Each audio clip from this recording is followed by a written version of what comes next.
I've spent my life reading book after book after book about how to make money, but none of their advice is useful unless you understand these 4 fundamental rules, which you should really be living your life by.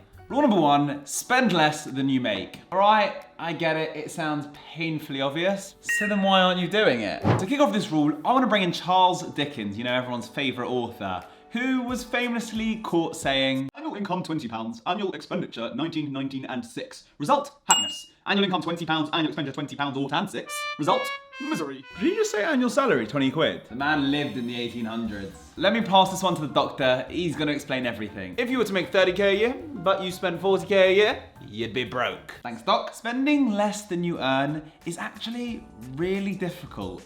I'd say it's more difficult than trying to lick your elbow. Got ya. In fact, could you guess the number of Americans in the past 6 months that spent more than they earn? If you guessed 34 million, I'll accuse you of cheating, but you're also right. When I first heard that stat, it scared me so much I knew I had to change something with my spending ASAP. And that led me to the brave and vulnerable decision to never buy a Starbucks coffee ever again. And then there was me thinking that I'd found the hack and I was straight on the path to becoming a millionaire. But really, I ended up spending exactly the same the next month, but that month I had 0 caffeine in my system. Instead, we need to start looking at them big woolly mammoths. I mean the big spending categories in our lives. Food, housing, transport. Those 3 categories alone is where the average person spends 70% of their income. Cut one of those spending categories, and you'll cut a massive proportion of your total spending. Now you have that rule locked in, rule number 2 is gonna make a lot more sense. Stop buying Lamborghinis. How did he know I was about to do that? For the rest of us Lamborghini-less humans, let me explain. This is me 2 years ago and fresh out of university. Wait, 1 sec. That was not me out of university. I mean, it was me, but it wasn't me out of university. All right, this is me out of university. There I was, ready to take on the real world, with 0 income and a £45,000 debt. Thank you very much, student loans. And guess where I was living? You guessed it, the hotel with mum and dad. Then something magical happened to me. I got my first ever job. Someone was actually willing to pay me £36,000 a year. That was before the tax man came and took 10,000. And what did sensible old me do the moment I got a job? Yep. I moved out of home and started paying £12,000 a year on rent. That sounds pretty normal to me. Well, that's exactly the issue. And there's a name for it. It's called lifestyle inflation, which can be defined as an increase in spending as an individual's salary increases. In other words, I started earning money, so I thought it was time for me to move out and start paying rent despite having a free house with 0 bills, 0 rent, and 0 problems. Lifestyle inflation is the reason today why people are working well past retirement. It's the reason that 70% of lottery winners end up going bust, and it's the reason why so many famous people go broke. Just to name a few. Don't win the lottery. How do you resolve this issue? You can either go for a relatively simple method or for a super extreme, intense, fireball, heavy, Kawasaki, don't even know what that means, approach. For an extreme method, I want you to type in the letters F-I-R-E, yeah, it's the word fire, plus movement into YouTube and download their content and watch it for the rest of your life. For a more simple method, when you start earning more money, go out for a nice meal to celebrate, and then go back to your original spending habits. Problem solved. Actually, maybe don't carry on spending as you are. Instead, listen to rule number 3 and make some big changes after that. Sign up to a get-rich-quick scheme. I'm kidding. Don't. Really, do not do that. Have you ever been enjoying the world of YouTube and then one of these videos turns up? You're not you when you're hungry. Snickers, get some nuts. But it gets worse because it's one of these adverts. Here in my garage, just bought this new Lamborghini here. It's fun to drive up here in the Hollywood Hills. All right, see you there on my site. They look quite decent to me. No, Doc, just no. No, don't sign up. Definitely don't give them any of your details at all. I'm definitely not doing that. If there was really a way to get rich quick, I promise you, you'd know about it.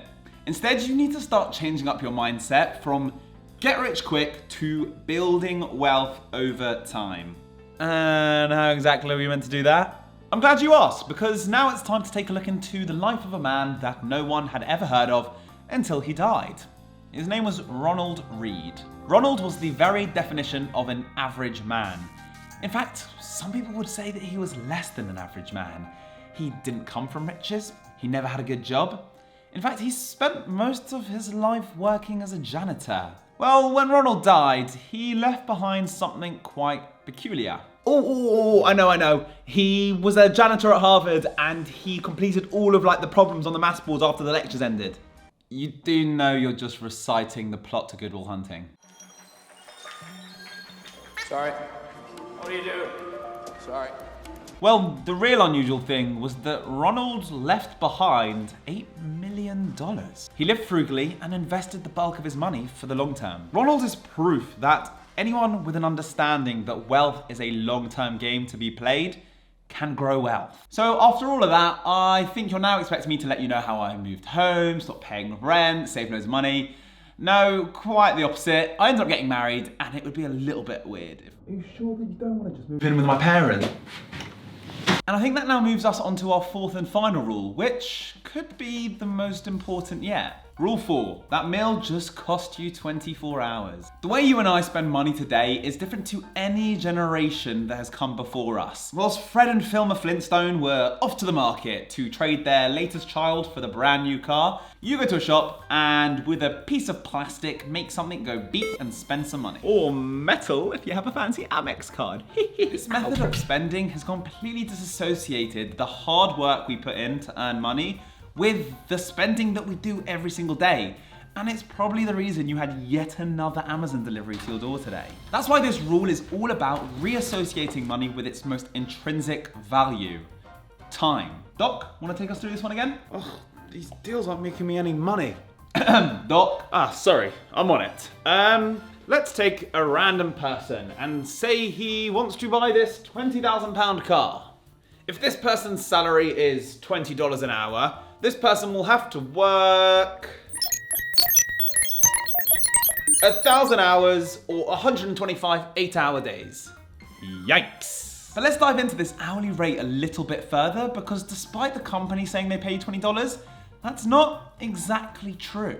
So for Mr. Beast, this random person, that would be £800 a week over a 40-hour week equaling $20 per hour. But as I said before, we still need to dig into this a little deeper. We forgot to add the hour that it takes to get to and from work, turning a 40-hour week into a 50-hour week and bringing that hourly rate down to £16 an hour. And we're not even done quite just yet. We also forgot to mention the 20 quid that it costs to go to and from work each day, the extra £5 a day on food, and don't forget the £1,000 a year spent on work clothes to fit in around the office. That brings his total weekly earnings closer to $730.77 and a true hourly rate from $20 to $14.62. So that leads us to two conclusions. Number one, when you get told your hourly rate, don't believe a word that they're saying. Work it out for yourself and then make an informed decision. And rule number two, when you want to buy something, figure out how much of your life you spent earning the money to buy it. You might not want to buy it after that. But look on the bright side, you now know 4 of the most important rules when it comes to money, and it will make this video over here make a lot more sense.